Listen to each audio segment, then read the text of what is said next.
경제. 친절한 경제. 오늘의 경제 키워드.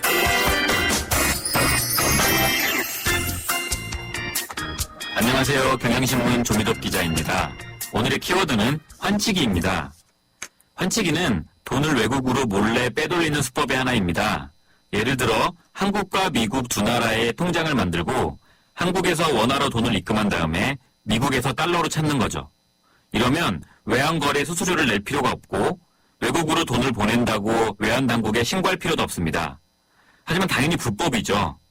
부자들이 부정하게 만든 돈을 외국으로 빼돌리거나 불법 체류 중인 외국인이 한국에서 번 돈을 외국으로 송금할 때 브로커를 통해서 환치기를 많이 합니다. 환율이 급변할 때는 이런 환치기를 통해서 큰 돈을 벌 수도 있습니다. 한국에는 1998년 외환거래가 자유화되면서 환치기를 전문으로 하는 브로커가 생겨나는 등 환치기가 많아졌다고 합니다.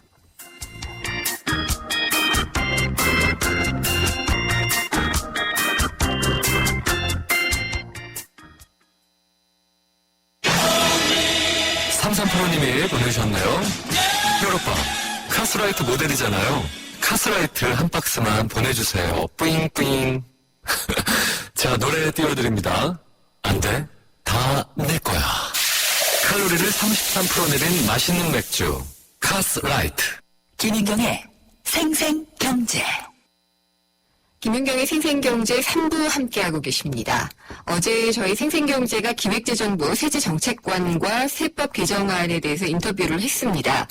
그때 정책관이 서민 중산층과 중소기업의 세부담이 4,890억 원 정도 줄어들게 되고요. 고소득자와 대기업은 한 9,680억 원 정도 늘어난다. 라고 얘기를 했습니다. 내용을 다시 들여다보니까요, 기대했던 것과는 달리, 오히려 이제 서민의 세부담에 대해서보다는 이제 부자들에 대한 어떤 세부담을 줄여주는 효과가 더 크지 않느냐, 이런 비판이 나오고 있습니다. 그래서 경제개혁연대에서도 세법 개정안에 대한 논평을 발표했는데, 어떤 내용인지 한번 얘기를 들어보도록 하겠습니다. 경제개혁연대의 최입의 회계사가 전화로 연결되어 있습니다. 안녕하십니까? 회계사님 안녕하십니까? 예, 안녕하세요. 네, 어제 저희가 기획재정부와 세법 개정안 인터뷰를 했는데요. 당시에는 이제 서민들의 부담을 줄여주는 쪽으로 그리고 가계로 소득이 흘러들어갈 수 있는 방안 쪽으로 얘기를 많이 해주셨는데 경제개혁연대에서 보시기에는 세법 개정안 총평을 어떻게 하고 계신가요? 먼저 이제 큰 그림인 이제 정부의 현재 경제 상황에 대한 인식과 그리고 그 대책으로 내놓은 경제 선순환을 위해서 이제 가계 소득을 증대시키겠다라는 부분은 이제 찬성을 하고요. 긍정적으로 평가합니다. 이제 그런데 막상 이제 세법 개정안을 보고 좀 실망을 했는데요. 이게 가계 소득이 증대를 통해서 내수가 진작이 되고 경제가 선순환되게끔 하려면 소비 성향이 높은 계층에게 이제 가계 소득이 이제 많이 갈 수 있게 해줘야 되는데, 네. 막상 이번 세제는 소비 진작을 시킬 수 있는 저소득층이나 서민층의 가계 증대 효과는 그리 크지 않을 것 같고요. 오히려 부자들 세금만 깎아주는 것으로 좀 우려가 됩니다. 네, 그러면 오늘 야당 측에서 발표하는 것처럼 부자들에 대한 어떤 조세 천국이다 뭐 이런 표현도 쓰던데 네. 그렇게 내용을 좀 파악을 하고 계시는 거네요? 예. 네, 그러면 구체적으로 이 기획재정부에서는 이제 가계소득을 증대시키는데 구체적인 방편으로 이제 이번에 세제 개편을 했다라고 하지만 그게 아닌 것으로 보여진다라고 하셨기 때문에 어떤 부분이 그렇게 보여질 수 있는 건지를 좀 설명을 부탁을 드릴게요.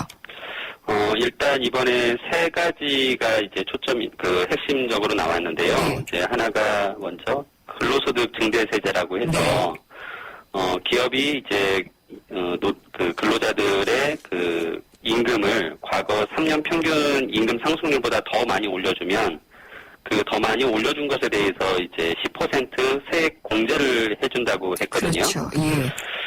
근데 저는 이게 이제 결국은 그 임금을 올려주려면은 어떤 그 자금적 여력이 있는 회사들이 결국 대상이 될 텐데, 이런 회사들이 임금을 올리기보다는 이제 고용을 확대하는 게 더 내수 진작에 도움이 될 거라고 생각합니다. 네. 그래서 이제 고용이 불안하면 뭐 돈을 많이 받아도 주머니를 안 열게 되는 거잖아요. 예. 따라서 이번에 근로소득 증대 세제에 그 비정규직의 정규직 전환에 대한 내용이 좀 포함이 되어서 이번 그 실질적으로 추구하고자 하는 내수 진작에 도움이 될 수 있도록 하는 게 더 바람직하지 않을까. 네. 예, 그런 생각이 드네요. 그러면은 근로소득 증대 세제의 경우에 이제 기획재정부에서 설명을 하기로는 그래도 상당히 좀 이용하는 기업이 있을 거다라고 얘기를 했는데 네. 그걸 이용하는 것보다는 다른 방법으로 그러니까 저는 고용적으로 기업, 예. 그 근로소득 증대 세제의 내용 중에서 네. 그게 단순히 그 임금 증가에 대해서만 할 게 아니라 네. 정규직으로의 전환, 그래서 네. 고용을 안정화시키는 어떤 내용들이 포함이 되게끔 네. 그 제도가 설계가 돼야 된다라는 취지입니다. 그러면은 이제 그런 것에 대한 오히려 이제 세제 혜택, 인센티브를 예. 주는 게 더 바람직했을 법했다라는 그런 지적이시네요. 맞습니다. 그리고 이제 배당소득 증대세제 이게 좀 가장 뜨겁게 논란이 되고 있는 것 같은데요. 네. 결국 이 외국인 투자자 재벌 기업에게만 재벌 오너들에게만 좋은 일이 아니냐라고 얘기를 했더니 우리나라 이제 상장 주식의 70%가 내국 법인이나 개인 기관이 보유하고 있다. 그렇기 때문에 간접적으로 가계소득이 확대될 수 있는데 기여를 한다라고 얘기를 했거든요. 예. 이 부분은 어떻게 보시나요? 맞는 말씀이고요. 이제 외국인 주주보다 내국인 주주가 이제 당연히 많고 네. 배당이 늘어나면은 당연히 이제 기업 소득이 늘어나거나 가계 소득이 늘어나고 그 기업 소득이 또 가계 쪽으로 흘러갈 수 있게 하겠죠. 네. 예, 그리고 이제 주가를 배당을 늘린다니까 막 주가까지 엄청 지금 많이 올랐잖아요. 네. 이러면 이제 또 자산이 늘어나니까 일정 정도 이제 그 자산이 늘어가면 소비도 같이 늘어나는 그런 효과도 나타날 수 있긴 하거든요. 근데 이게 과연 그러면은 상장 회사들이 배당을 늘릴까 하는 이제 그 좀 근본적인 좀 의문이 드는데요. 네. 제 생각에는 상장 회사의 배당을 결정하는 게 대부분 이제 우리나라는 이제 그 대주주, 지배주주들이 결정을 하거든요. 근데 이 지배주주들은 근본적으로 현금이 부족한 사람들이 아닙니다. 그래서 배당을 늘릴 만한 특별한 요인이 없고, 그것을 유도하게끔 하려고 이제 세금을 깎아주겠다라고 지금 제시를 했거든요. 그렇죠. 근데 이게 과연 이렇게 그 부자들, 지배주주들의 세금을 깎아주면서까지 배당을 늘려야 하는 것이 바람직하냐? 저는 절대 그렇지 않다라고 생각합니다. 그래서, 이 소비가 늘어나려면 아까 말씀드렸다시피 그 소비 성향이 높은 사람들에게 소득이 늘어나야 되는데, 네. 이미 배당을 받고 있는 사람이라면 주식 투자를 하는 사람이고, 나름 소비를 하고도 남은 돈을 투자하는 거거든요. 네. 그런 사람들에게 배당을 늘려준다고 해서 소비가 얼마나 늘어날 것인가. 저는 그게 조금 회의적이기 때문에, 바람직한 정책은 아니라 이렇게 생각이 듭니다. 그러니까 배당을 늘리도록 해서 세제 혜택을 주는 특히나 이제 또 배당을 받는 사람들에게 혜택을 주게 되잖아요. 그렇죠. 이런 것들이 가계로 어떤 소득이 환류될 수 있도록 하는 데에는 좀 도움은 안 될 것 같이 보인다라는 예. 말씀이시잖아요. 네. 근데 이제 배당소득 증대세제 이걸 보면은요, 결국 그러니까 기획재정부에서는 어제 이제 부자는 증세하는 거다라고 분명히 얘기를 하셨는데 예. 사실은 이 재벌 오너들 일가가 가지고 있는 지분이 많이 있고요. 그러니까 예. 배당소득에 대한 어떤 세제 혜택을 주면은 이들이 받게 되는 게 아니냐. 그래서 부자 감세다라고 얘기를 하거든요. 예, 맞습니다. 이건 어떻게 보시나요? 이제 금융소득의 그 종합과세와 분리과세가 있는데요. 네. 이번에 이제 그 배당소득은 이제 금융소득의 한 일종인데, 이거를, 고유를 적용받는 종합과세를 하지 않고, 세율을 낮춘, 분리과세를 한 것을 적용받도록 하겠다라는 네. 게 취지거든요. 근데 생각해보시면은 이제 우리나라의 현재 배당 소득자들이 이제 얼마인지 배당 소득을 받는 사람 중에 종합과세가 대상인 사람들이 얼마인지 확인을 했더니 약 48,000명입니다. 네. 그 사람들이 한 7.5조 원의 그 배당 수익을 얻고 있거든요. 예. 근데 이들이 대부분 다 2천만 원이 넘는 사람들입니다. 배당 소득 금액만. 네. 근데 우리나라 상장회사의 평균 배당 수익률이 약 1%거든요. 그러면은 2천만 원의 배당 수익을 얻으려면 시가총액으로 20억 정도의 주식을 가지고 있다라는 계산이 나옵니다. 네. 정말 그러면은- 슈퍼 주식 부자들. 그렇죠. 네. 이런 사람 고액 자산가들에게 그 배당 소득을 분리과세 해줘야면서까지 우리가 이거를 지금 세금을 깎아주면서 해야 되는가. 네. 그래서 그 부분 때문에 이제 결국은 부자 감세라는 논란에 직면하게 된 것이고요. 저는 이 부분은 반드시 좀 철회돼야 되지 않나 그런 생각합니다. 그렇다면은 배당소득 증대세제 자체를요, 아니면은 이 배당소득 증대세제에 포함된 어떤 내용들, 그러니까 배당소득 증대세제에 네. 그 분리과세, 그러니까 배당소득 증대세제가 배당소득을 분리과세하겠다라는 것이거든요. 네. 근데 이 분리과세 제도를 도입하면 절대 안 된다라는 예. 말씀입니다. 그렇게 되는군요. 그러니까 최고 한 38%, 그러니까 보통 한 31% 정도 이제 과세율이 적용이 되던데, 네. 이번에 이렇게 분리과세를 하게 되면 세부담이 한 25%? 뭐 이 정도로 상당히 낮아지더라고요. 네, 맞습니다. 네. 그래서 이것 역시, 별로 이제 서민들의 소득 증대에는 도움이 안 될 걸로 보시고 예, 있는 거죠. 부자들의 세금만 깎아주는 것이다. 네. 그리고 또 이제 기업소득 환류세제, 유일하게 이제 기업들이 반발을 공식적으로 하고 있는 거예요. 네. 네, 이제 정부가 발표한 과세 대상과 방식 어떻게 평가를 하시나요? 지금 정부가 한 4,000개의 기업에 대해서 이제 적용이 될 것이라고 예상을 했고, 네. 또 지금 너무 세부담이 커질 거라고 지금 재계가 반발을 하고 있는데요. 저는 솔직히 이것 때문에 과세를 당하는 기업은 그러지 많지 않을 것이라고 생각이 들어서 별로 효과가 없을 것으로 예상이 됩니다. 왜 안 맞나요? 제가 어제 10개의 우리나라 이익이 많이 나는 회사를 네. 분석을 해봤거든요, 네. 직접. 했더니 이게 기준율을 80%로 높게 잡을 때와 그다음에 60%로 낮게 잡을 때 지금 그거를 아직 정해놓진 않은 상황인데, 네. 80%로 잡을 때는 10개 중에 3개가 과세를 당하고요. 예. 그리고 60%로 낮춰놓으면은 2개밖에 당하지 않고 금액도 더 줄어들게 됩니다. 그래서 결국은 이게 기업들이 반발이 워낙 심하기 때문에 세율 기준율을 낮게 잡을 수밖에 없을 것 같은 상황인데, 결국은 과세당하는 기업은 거의 없는 상황이 될 것이고, 네. 결국 소리만 요란했을 뿐 거의 실효성이 없는 제도가 될 것 같아서 네. 이 부분에 대해서는 좀 많은 보완이 필요한다고 생각됩니다. 혹시 그러면은요, 이게 단기 소득의 한 60%에서 80% 정도를 이제 과세 대상으로 보는 거잖아요. 네. 그러면은 이렇게 됐을 때 재벌 계열사들은 많이 빠져나가게 된다. 그러면 혹시라도 중소기업이나 이런 데들은 오히려 더 많이 해당되거나 그런 부작용은 없을까요? 이 제도는요, 또 네. 중소기업은 대상이 안 되게끔 네. 해놨기 때문에 예. 중소기업들에겐 큰 부담은 원래 없는 거고요. 네. 이제 결국 대규모 기업 집단에 들어가는 재벌 계열사 외에 예. 그냥 좀 규모가 큰 일반 중견 대기업들이 이제 해당이 될 텐데, 네. 대기업들도 거의 이렇게 과세액이 안 나올 정도인데, 네. 밑으로 내려갈수록 결국은 더 없을 거라고 추정이 되죠. 예. 그러면은 기업들도 뭐 앓는 소리 할 필요는 없었던 건데 그렇다라는 생각도 좀 예, 드네요. 좀 그런 것 같습니다. 근데 그렇다면은 정부는 지금 굉장히 강력한 의지를 보이고 있어요. 그래서 이 경기 부양의 어떤 세부적인 정책으로서의 세제 개편안을 내놨는데, 정부가 기대하는 효과가 이렇게 안 난다면은 어떻게 해야지 될지 좀 의문이네요. 결국은 지금 나온 아이디어들, 아까 전에 처음에 말씀드렸다시피 네. 근본적인 어떤 인식과 그다음에 네. 방향 자체는 맞다고 생각이 들고요. 다만 이번에 나온 세제들의 디테일, 네. 세부적인 내용들이 지금 문제가 많거든요. 그래서 예. 이거를 좀 더 이제 보완을 하면 좋을 것 같다는 생각이 들고요. 특히나 저는 이 기업소득 환류 세제는 굉장히 나름 고민해서 잘 만든 세제라고 생각합니다. 네.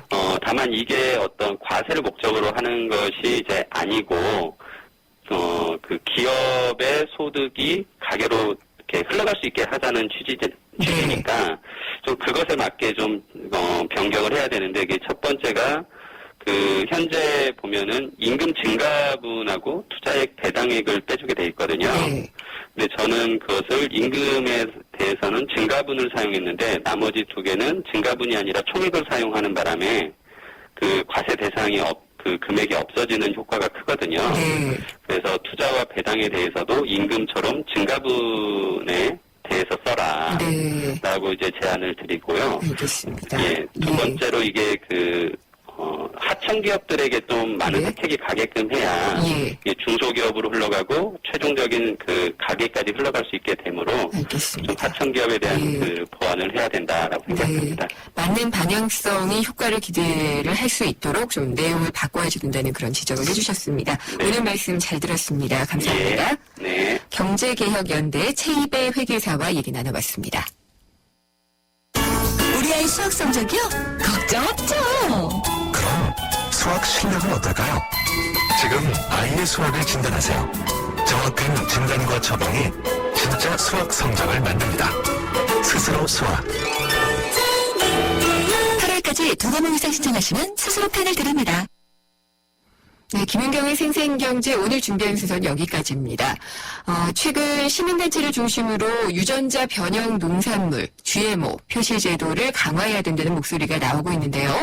내일 벌써 금요일이네요. 금요기획에서는 이 GMO 완전 표시제 논란에 대해서 토론을 해보도록 하겠습니다. 그리고 4부에서는 국내 최초의 라디오 자동차 프로그램 권영주의 카 좋다가 이어지니까요. 많이 청취해 주십시오. 저는 내일 뵙도록 하겠습니다. 김은경이었습니다. 한국가스안전공사가 전하는 해피체크 캠페인. 오늘은 가스안전 지킴이 김병만 씨에게 부탄캔 폭발사고 예방법에 대해 들어보겠습니다. 네, 최근에 일어나는 부탄캔 폭발 사고의 원인을 보면 사용자 취급 부주의입니다. 그 중에서도 가스가 잘 나오지 않는다고 부탄캔을 가열하거나 화기 가까이에 두었다가 폭발하는 사고로 주의하셔야겠습니다. 네, 부탄캔의 올바른 사용을 습관화해야겠네요. 그렇습니다. 또한 과대불판을 사용하거나 석쇠에 호일을 감아 사용하는 것은 폭발 사고로 직결되므로 꼭 주의하셔야 안전합니다. 이 캠페인은 산업통상자원부와 한국가스안전공사가 함께합니다. YTN 사이언스 지식 강연 프로그램 팝콘. 수학과 과학, 뉴테크놀로지, 창업에 관한 모든 것을 알려드립니다. 공개 강연 녹화 방청은 YTN 사이언스 홈페이지에서 시청할 수 있습니다. 팝콘 공개 녹화에 오시는 모든 분께 영종대교 휴게소 표준일 입장권을 드리고 추첨을 통해 다양한 경품과 기념품을 드립니다. 학생과 학부모, 창업을 준비하는 분들의 많은 방청 바랍니다.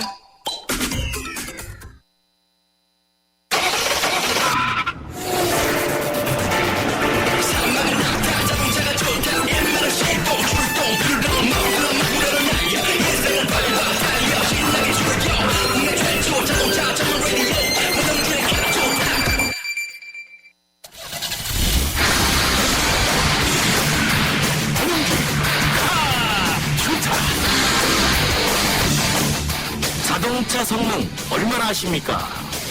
마력, 토크, 오늘의 스타트 카톡 성능입니다.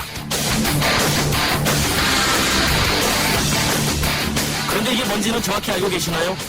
마력은 말 한 마리가 끄는 힘, 토크는 소 한 마리가 끄는 힘을 일컫습니다. 그러니까 농경사에서 쓰였던 말과 소의 성능 단위를 자동차에서도 쓴다는 겁니다. YTN의 본격 자동차 라디오 전문 프로그램 권영주의 카조타, 늘 확실하고 거침없이 속속들이 파헤치는 방송이 되겠습니다. 권영주의 카조타 엔진 스타트.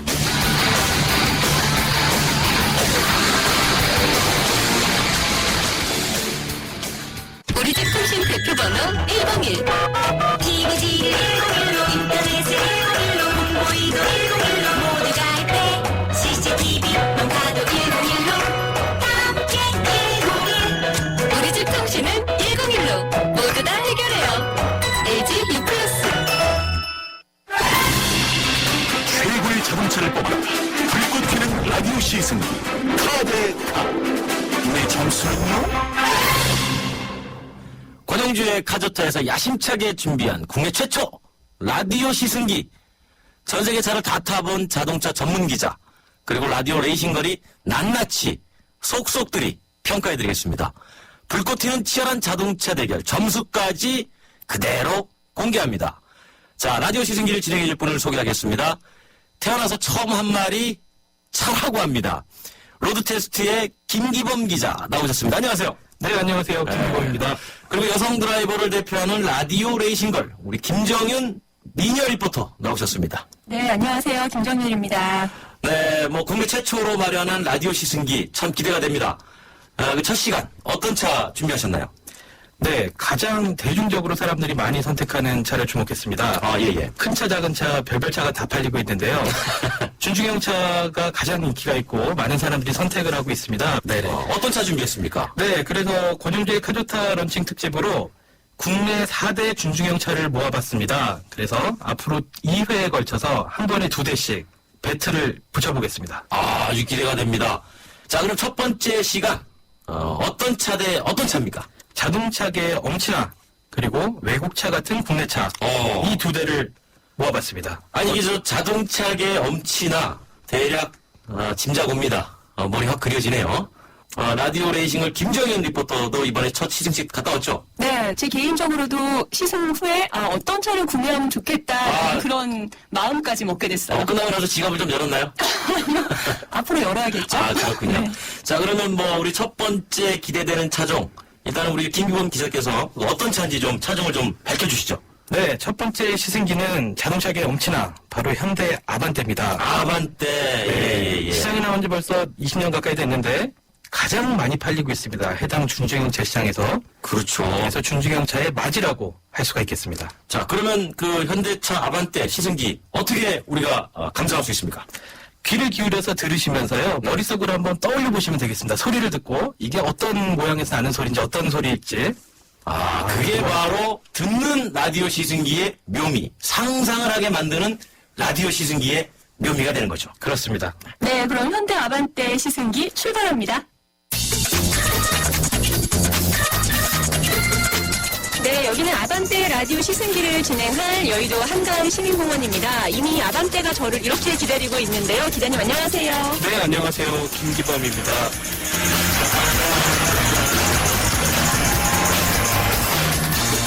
김정현 리포터는 차를 고를 때 보통 뭐부터 보세요? 저는 외관, 디자인, 스타일을 많이 봐요. 그렇죠. 우리나라 소비자의 70% 이상이 차를 고를 때 디자인을 가장 중요하게 본다고 그러는데요. 자, 아반떼가 지금 우리 앞에 있는지 한번 보시죠. 어떠신가요? 그게 네. 느낌이. 우선 검정색이잖아요. 네네네. 네, 뭔가 깔끔해 보이는 느낌이고요. 그리고 네네. 포츠카처럼 이렇게 낮고 날렵한 느낌? 현대차가 얘기를 하는 디자인 테마는 플루이딕 스컬프처라고 이 자연의 풍화작용이나 이런 자연적인 힘으로 깎여나간 이런 모양을 구현을 한 거예요. 차 네. 디자인에.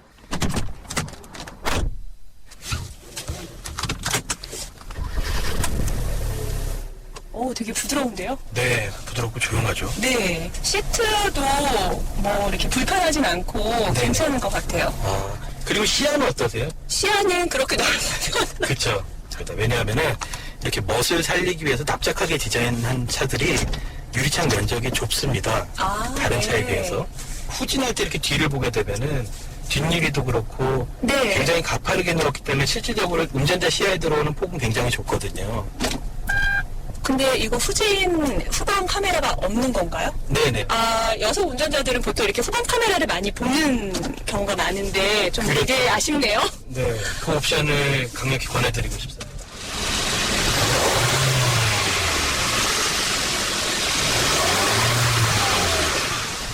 되게 부드러워요. 살짝만 밟아도 좀 이렇게 쓱 이렇게 움직이는 그런 느낌이 되게 핸들도 지금 제가 어떠신가요? 무거운가요? 아니요. 되게 가볍고 좋은데. 그게 손맛이라고 하는데요. 네. 운전대를 통해서 전해지는 감각이 아주 중요합니다. 아반떼 같은 경우는 어떤 엔진을 사용하고 있나요?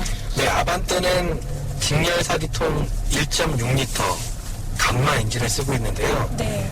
이 엔진의 특징은 직분사 엔진입니다. 엔진이 바로 그 연료가 폭발하는 그 자리 실린더 안에다가 직접 연료를 뿜어줍니다. 조금 더 필요할 때 정확한 양을 쓸 수가 있어요. 연비랑 성능이 굉장히 도움이 많이 되거든요. 네, 지금 뒷좌석으로 한번 옮겨봤는데요. 뒷좌석이 정말 넓어요. 지금 뒤에 공간이 엄청난데요. 제가 다리를 쭉 뻗으셔도 지금 그 현대차가 가장 자신 있어 하는 게 패키징인데요. 네. 패키징이 뭐냐면은 결국 배치입니다, 배치. 이 실내 공간 짜는 데 있어서는 이 급에서는 세계 최고로 평가받고 있습니다. 네. 정말 공간 잘 만듭니다.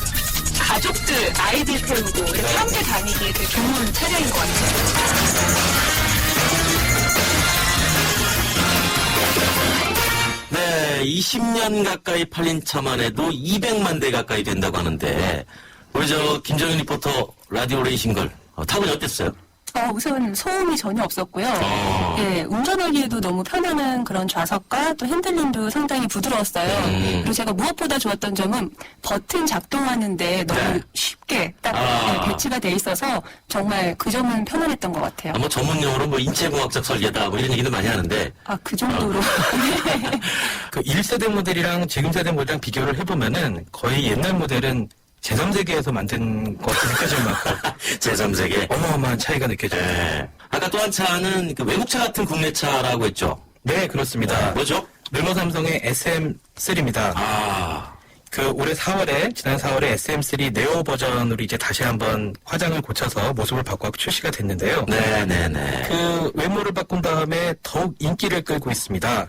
그래서 예. 제가 왜 SM3를 외국차 같은 국내 차라고 했는지 시승기하는 그 이유가 숨어 있습니다. 네, 그럼 함께 드라이브 떠나보시죠.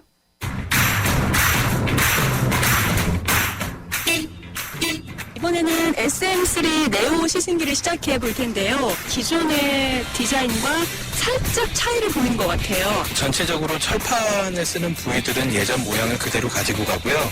플라스틱을 쓰는 부분들을 많이 바꿨는데 마크 주변이 제일 큰 변화예요. 이 마크가 약간 튀어나와서 차 위쪽을 약간 파고 들어간 입체적으로 나온 이 모양이 르노 삼성이 지금 앞으로 추구하고 있는 새로운 얼굴이에요.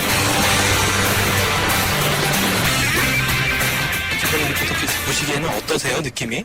되게 둥그런 곡선의 느낌이 드는데요. 네. 아반떼에 비해서 조금 더 부드럽다라는 생각이 들고요. 훨씬 저는 예쁜 것 같아요. 많이 바뀌진 않았지만 작은 변화인데 굉장히 지금 시장에서 반응이 좋거든요. 판매도 많이 늘어나고 있고. 전체적인 느낌이 아반떼에 비해서 넓다라는 생각은 안 들거든요. 네네. 디자인 자체가 완전히 틀리죠. 아반떼랑 지금 분위기가 대시보드가 디자인이 튀어나와 있고 좀 답답해 보이는, 또 긍정적으로 해석하면 오붓하게 에워싸여 있는 안정감을 준다고도 이해를 할 수도 있고요. 시트 같은 경우에는 훨씬 푹신푹신하고 편하다, 아담하다. 이렇게 에워싸인. 네, 시동을 한번 걸어보겠습니다. 그럼 버튼을 눌러서 시동을 걸어보겠습니다. 네, 상당히 조용한데요? 네, 조용하죠. 진동도 안 느껴지죠. 아주 조용합니다. 조용하고 진동도 없고 잘 걸러냈네요. 제가 버튼을 한번 살펴볼게요. 네네. 사이드 브레이크를 버튼으로 조절을 하네요. 맞습니다. 가능한 이유가 전기 스위치 켜듯이 온오프 개념으로 작동을 하고요. 다만 우리가 익숙한 느낌이랑 비슷하게 사이드 브레이크를 내리면 풀리듯이 얘도 버튼을 누르면 풀리고 당기면 다시 잠기고 공간도 적게 차지하는 장점이 있죠. 이 핸들링 자체는 아반떼하고 마찬가지로 부드러워요. 아반떼보다는 조금 무거운 느낌. 아반떼랑 비교를 한다면은 제 생각은 SM3가 조금 더 약간 더 부드럽다고 할까요? 전반적인 움직임 자체가 조작감도 그렇고. 근데 지금 엑셀을 제가 밟았을 때 네네. 조금 더 힘을 주고 눌러야 움직이는 게 느껴지니까. 그런데 제가 속도를 조금 올리면 확실히 엔진 소리가 아반떼에 비해서 훨씬 커요. 네네. 아반떼 같은 경우는 그냥 자동 변속기를 쓰는데 SM3 같은 경우는 무단 변속기를 씁니다. 그런 차이 때문에 이제 조금 더 소란스럽게 느껴질 수가 있어요. 분명히 가속 성능에 도움이 되고요. 또 무엇보다 연비에 도움이 됩니다. 뭐 트렁크도 상당히 넓어요. 넓죠? 굉장히 넓죠? 네, 아반떼보다 조금 더 넓은 듯한 느낌인데요. 굴곡진대를 최소화해서 큰 사각형을 이루고 있어요. 짐을 구석구석 싣기가 아주 좋죠. 이 차는 뒷좌석을 접을 수는 없는데요. 팔걸이 부분을 내려가지고 스키같이 긴 물건을 싣을 수가 있어요. 네, 뭐 우리가 이번에도 참 재미나는 라디오 시승기를 들었는데 일단 기본적으로 느낌이 좀 더 어땠는지 좀 듣고 싶습니다. 우리 김은정 리포터는 어떻게 하셨어요? 저는 조금 더 좋았던 점은 디자인. 스타일을 제가 처음에 많이 본다고 했었는데 그 부분에 있어서는 조금 더 여성들이 선호할 만한 디자인이지 않을까 그런 생각을 했는데요. 어쨌든 운전하는 것 자체에 있어서는 아반떼와 마찬가지로 거의 비슷한 수준으로 편안했습니다. 그렇군요. 우리 김 기자는 현장 느낌 좀 어땠습니까? 화장빨이 중요하구나 이런 생각을 했습니다. 이게 많이 바뀐 게 아닌데 네. 결국은 그릴하고 앞범퍼가 가장 크게 바뀐 부분인데 네. 그 정도 바뀐 것만으로 느낌이 확 다르고요. 또 시승 기간 동안 주위의 지인들한테 물어보니까 전부 다 너무 예뻐졌다고 이런 정도로 이야기를 하더라고요. 두 대를 비교하면서 엔진 소리를 우리가 다 듣지 않았습니까? 네, 그렇죠. 같이 한번 들어보면 극명하게 좀 비교가 되지 않을까. 한번 들어볼까요? 네. 그러시죠. 들어보시죠.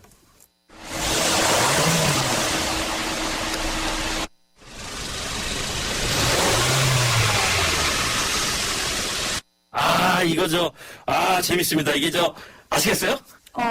저는 첫 번째가 아반떼, 두 번째가 SM? 아, 틀리셨네요. 틀리셨어요. 괜찮습니다. 김기범 기자는 알고 있었죠? 아, 네네네. 알고 있었는데 이제 일부러 얘기를 안 한 것뿐이죠. 네, 그렇습니다. 근데 사실 우리가 이 우리가 이제 음색이라고 그러죠. 음색은 미묘하게 차이가 확실히 있네요. 그리고 참고로 말씀드리면은 방금 전에 그 녹음한 소리는 실내에서 한 게 아니라 차 바깥에서 엔진 바깥쪽에서 녹음한 거기 때문에 또 실내에서 느끼시는 소리는 또 좀 더 틀릴 수가 있어요. 자, 연비는 어땠습니까? 연비. 요즘 소비자들 연비에 아주 상당한 관심 갖고 있습니다.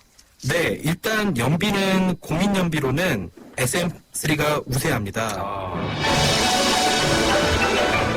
여기서 잠깐 라디오 시승기 카데카 스펙 배틀.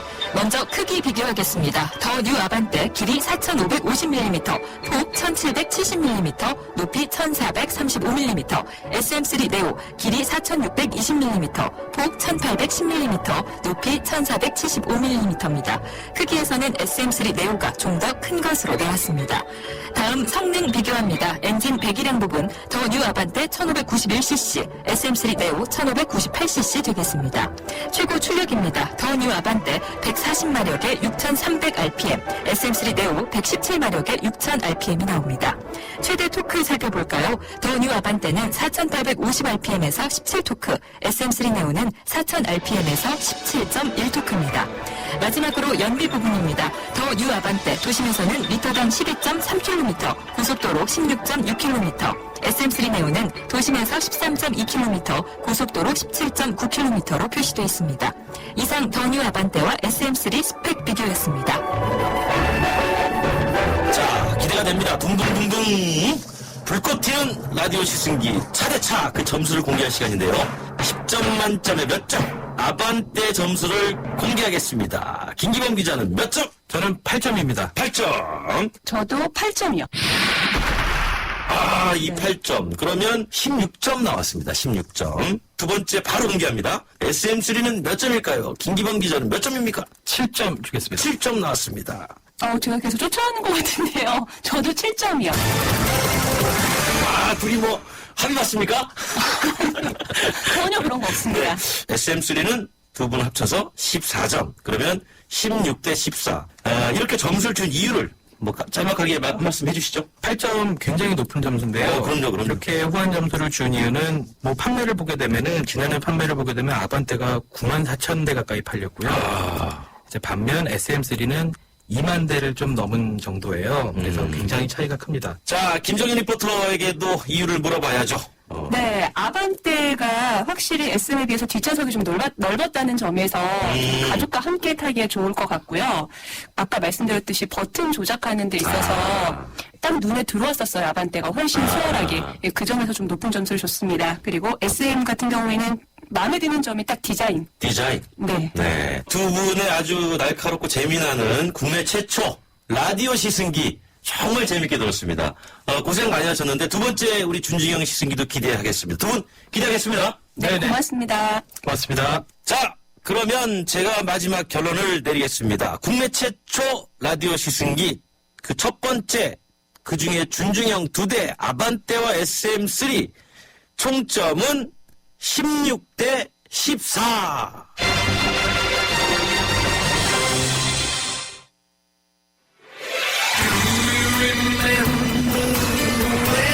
김민진의 돌발 퀴즈 차 세워. 1회 오늘 문제입니다. 운전자들에게 가장 중요한 겁니다. 특히 시속 300km를 넘나드는 경기를 차는 저 같은 선수들에게는 아무리 강조해도 지나치지 않는 건데요. 처음으로 개발한 자동차 회사는 바로 볼보입니다. 사실 볼보는 언제나 안전을 최우선으로 하는 것으로 유명하죠. 일본의 연구 결과에 따르면 이것을 장착했을 때와 장착 안 했을 경우 치사율이 무려 7배나 차이 난다고 합니다. 생명의 끈이라고도 하는 이것은 무엇일까요? 1번 구동벨트, 2번 타이밍벨트, 3번 안전벨트.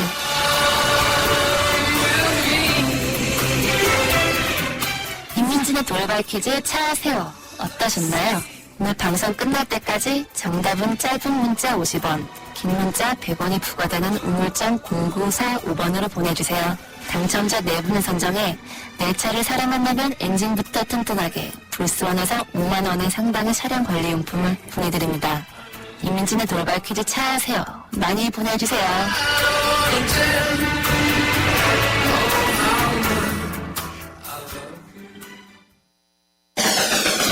명진의 명, 자동차 명, 정비의 신.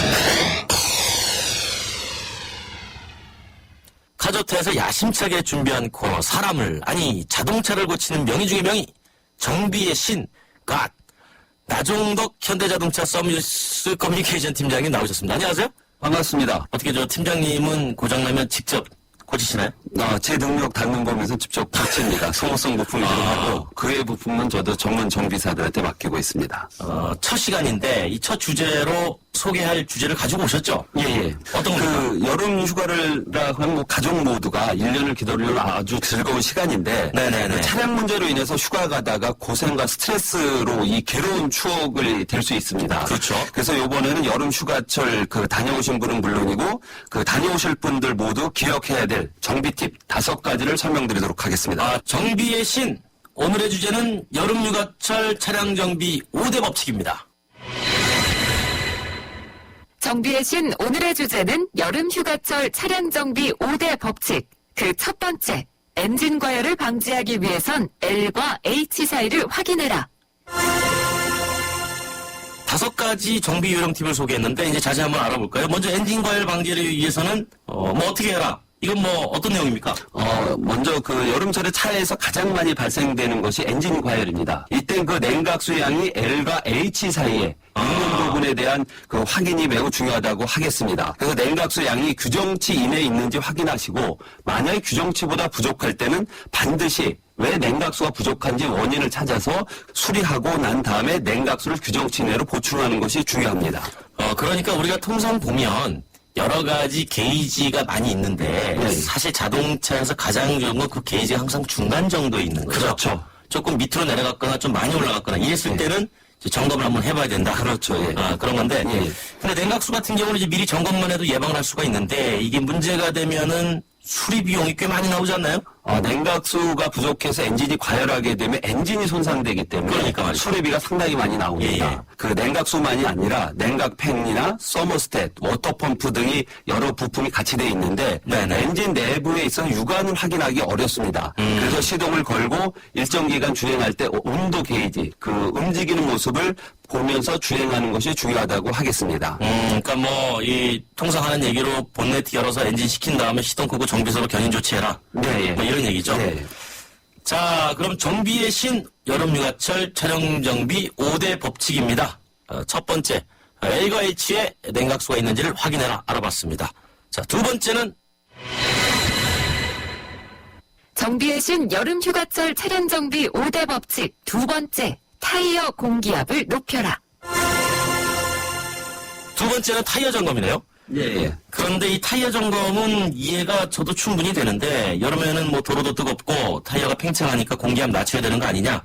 이런 얘기가 있는데 어떻습니까? 네, 그런 얘기도 있는데 실제 도로에서 타이어는 네. 과압으로 인한 문제보다 저압으로 인한 문제가 많이 발생하고 있습니다. 부족할 때. 그렇죠. 예. 그래서 여름철에는 타이어 공기압을 규정치보다 보통 10% 정도 높게 주입을 해서 운행하시는 것이 더 낫습니다. 또한 파열이나 손상된 부분이 있는지를 확인하시는 것도 중요하다고 하겠습니다. 네.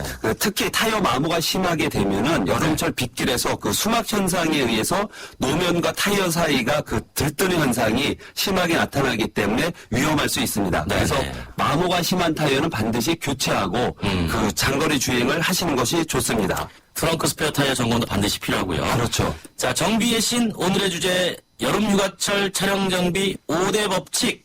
두 번째 타이어 알아봤습니다. 정비의 신 여름 휴가철 차량 정비 5대 법칙. 세 번째, 제조사의 특별점검 무료 서비스를 활용하라.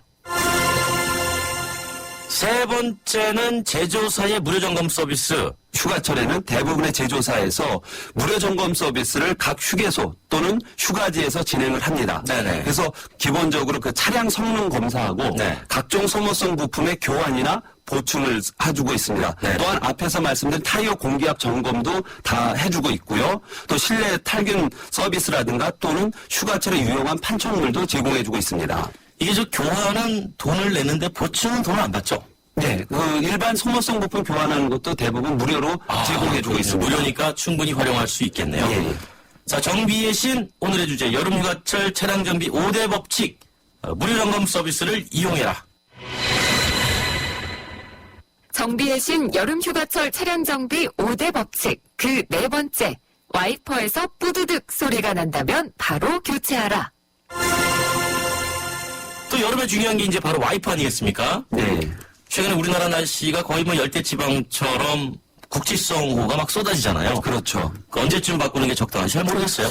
앞유리창의 와이퍼 브레이크를 작동을 시켜서 줄이 간다든지 닫히지 않는다든지 아니면 어떤 뿌드득뿌드득한 이상한 소음이 발생을 하면 그 와이퍼 브레드라 해서 고무날을 바꿔주시는 게 좋은데 네. 통상적으로 그 많이 사용하게 되면 6개월에서 1년 정도 사이에서는 확인하고 교체해 주시는 것이 좋습니다. 그 기본적으로 와이퍼 관리 요령 중에 하나가 만약에 유리 자체가 뭐 기름이 끼거나 그럴 때도 닦아내는 요령이 별도로 있습니까? 아, 예, 아주 중요한 부분을 말씀해 주셨는데요. 사실 와이퍼만 잘 관리한다 해서 이게 잘 닦이는 게 아니라 그렇죠. 기본적으로 유리가 오염이 심하게 돼 있으면 그렇죠. 와이퍼가 아무리 좋아도 닦이지가 않습니다. 그래서 와이퍼를 교환해 주실 때는 반드시 앞유리창에 오염되어 있는 부분을 확인해서 대부분 오염이 날벌레라든가 아니면 유막 같은 그렇죠. 것이 그 형성이 되는데 이때는 네. 그 시중에서 판매되는 유막 제거제나 예, 예. 아니면 중성세제를 이용을 해서 앞유리를 닦아주시는 것이 상당히 차량에 좋습니다. 그렇습니다. 정비의 신 오늘의 주제는 여름휴가철 차량 정비 5대 법칙입니다. 네 번째는 와이퍼 관리를 철저히 해라. 정비의 신 여름휴가철 차량 정비 5대 법칙 마지막 다섯째 에어컨 냉기 점검은 손바닥으로. 마지막은 에어컨 성능인데요. 그 냉기를 손바닥으로 점검을 충분히 할 수 있나요? 출발하기 전 에어컨을 틀어놓은 상태에서 정상 작동된 상태 에어컨 토출구에다 손바닥을 댔을 때 네. 가운데 부분에서 냉기를 느낄 정도 되면 에어컨 성능에는 문제 없다라고 판단하셔도 좋습니다. 네, 오늘 말씀 감사합니다. 정비의 신. 다음 시간도 기대하겠습니다. 감사합니다. 네, 지금까지 현대자동차 서비스팀의 나종덕 부장님이었습니다. 다음 시간부터는 이 청취자분들의 자동차도 저희가 진단을 해드리겠습니다. 갑자기 차가 멈췄거나 아니면 차에서 이상한 소리가 난다거나 예전만큼 속도가 나지 않거나 그럼 당황스럽죠. 바로 동영상 찍어 보내주세요. 권영주의 카조타 홈페이지 게시판이나 카조타 트위터, 페이스북에 동영상을 올려서 헬프미 용주씨 도와주세요 해주시면 저희가 고쳐주기까지는 못해도 이러이러한 문제일 수는 있겠다. 그리고 적어도 정비소에서 바가지 쓰지 않게는 도와드리겠습니다. 혹시 압니까? 어쩌면 아주 단순한 문제일지도 모릅니다. 다시 알려드릴게요. 권영주의 카조타 홈페이지 게시판이나 트위터, 페이스북에 동영상 찍어서 올려주십시오. 트위터에서는 영어로 국카를 검색하면 되고요. 페이스북에서는 권영주의 카조타를 검색하시면 됩니다. 많이 이용해주세요. 뜨거운 여름을 맞이하는 쉐보레의 쿨한 자세. 쉐보레 썸머 페스티벌 8월 출고하는 구매 고객에게 최대 100만원 특별 할인. 텍스 올란도 캡티바 구매 시 캠핑용 차량 그늘막 증정. 스파크 올란도 최대 3년 무이자 할부. 전시장 방문 및 홈페이지 참조 8월 31일까지. 쉐보레 Find New Roads. 국내 최초 라디오 자동차 프로그램 권영주의 카조타는 YTN 라디오 홈페이지하고 팟캐스트, 그 스마트폰 앱 예스를 통해서 언제든지 다시 들을 수 있고요. 또 트위터와 페이스북에 권영주의 카조타와 친구가 되주시면 그 자동차에 대한 새롭고 알찬 정보들을 그 SNS로 더 빠르게 확인할 수도 있습니다. 더불어 방송에서 소개된 신차 정보, 사진과 동영상으로도 확인할 수 있는데요. 그 트위터에서는 영어로 국카, 그러니까 국카를 쓰고 검색 누르시고 페이스북에서는 권영주의 카조타로 검색하시면 바로 찾을 수 있습니다. 돌발 퀴즈 차세워. 정답은 짐작하셨습니까? 생명벨트라고도 하는 안전벨트 바로 3번 안전벨트죠. 당첨자 4분을 선정해서 내 차를 사랑한다면 엔진부터 튼튼하게 그 불수원에서 5만 원 상당의 차량관리용품 불수원샷 세트를 보내드립니다. 당첨자는 제작진이 따로 연락드리겠습니다.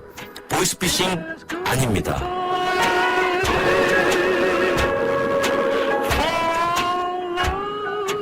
오늘의 클로징, 권영주가 추천하는 반전 드라이빙 뮤직입니다.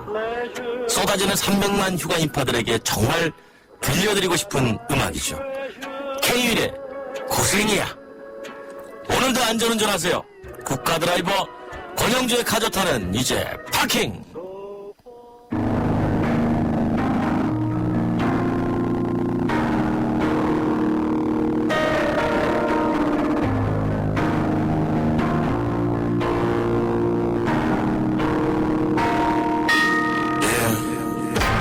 오늘 뭐 할 거야? 우리 어디서 만날 거야? 빨리 정해줘 알잖아. 준비하는데 시간 걸릴 거야. 배도 고파질 거야. 도로에 차도 많아질 거야. 사람들로 좁아진 거리, 둘만의 넉넉한 공간은 없을 거야. 날씨가 좋아서 너만 들뜨지. 사람들은 다 나가 놀기 바쁘지. 주말엔 어딜 가도 북적이는데 짜증만 낼 것 같은데. 잠을 보고 창문을 열고 음악을 잔잔하게 올려놓고 청소를 하고 재료를 씻고 조금 마른 안녕을 골라놓고 I'm really 집에서 뭘까 요리도 하고 TV나 볼까 오늘 같이 사랑하는 주말에 그냥 나가는 곳에야 Come to my place 집으로 와 Come to my place 집으로 와 Come to 같이 사랑하는 주말에 그냥 나가는 곳에야 귀찮은 건 사실이야. 짙은 화장에 하이힐 몸이 지치는 건 사실이야. 짧은 치마 대신 바지 걸치고 와 가볍게 생얼로 날 만나도 I don't care. 그 순간 그녀가 내 말을 가로챘지. 나 진짜 이러고 가도 돼.